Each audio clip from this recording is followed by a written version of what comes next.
Hi guys, Daniel here, just recording a quick response to this week's topic of the week, which is all about narrative releases and what we think about them. So, to start off with, I quite enjoy narrative releases. I think that they give a way for the releases to be much more involved with the story rather than just simply appearing at any time.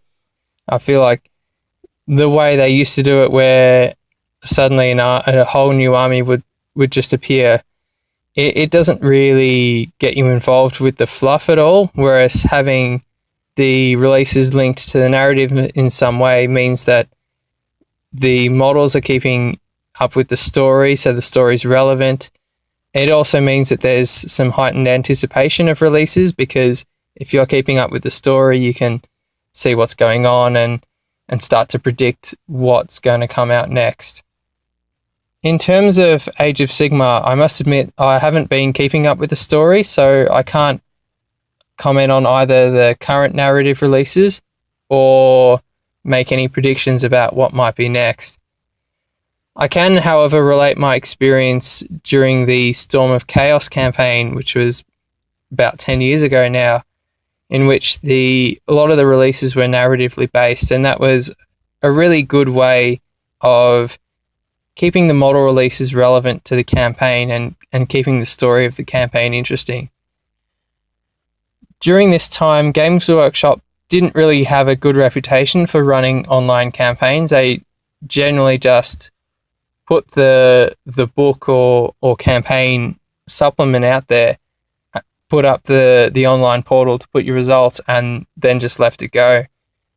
But during the Storm of Chaos campaign, they did have some releases which were linked to the narrative, and it made it that much more interesting, even if you weren't participating in the campaign a whole lot.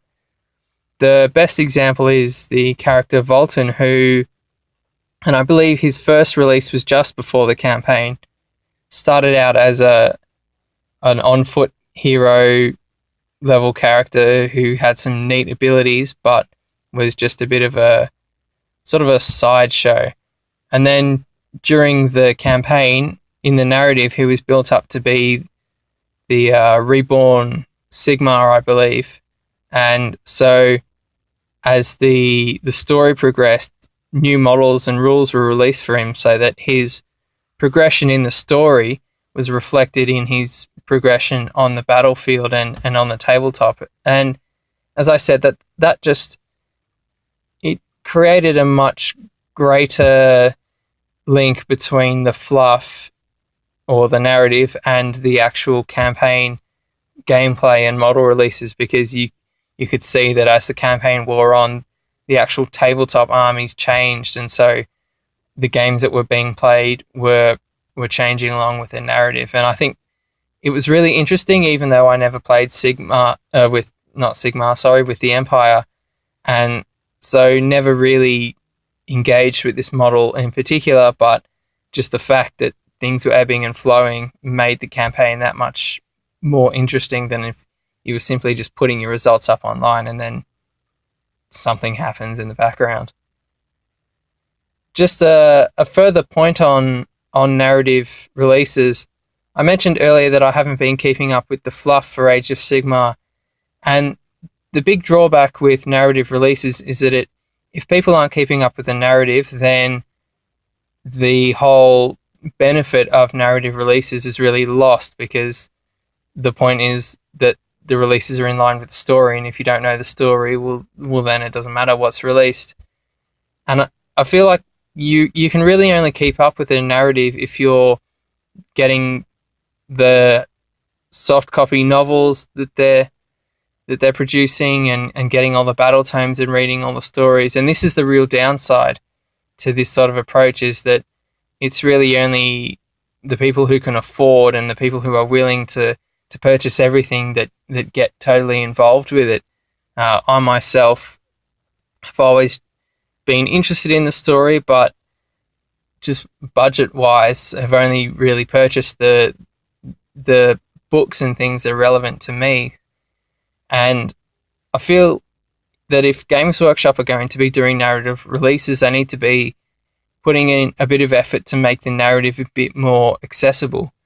And so what I would say is that in White Dwarf, there should be a 3 or 4 page summary of what's been happening in the narrative every month. Now, this doesn't have to be to the extent that it sort of short circuits people purchasing the novels and the battle tomes, but obviously in only 4 pages, it's just going to be a summary.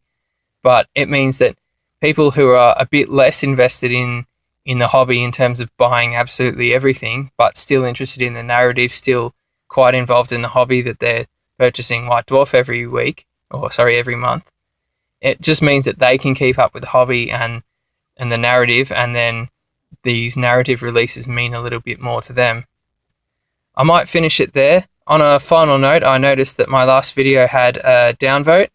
I'm not complaining. On the contrary, if anyone doesn't like something about my videos and wants to downvote it, by all means, please do. But I just ask if you could leave a comment in the comment section, and then that way I'll know what you didn't like, whether it was just my opinion or something about the way I make the video, and then I can try and improve them for the future and make them more enjoyable. Obviously, I won't change my opinion, but I could perhaps make my production values a bit better if that's what people want.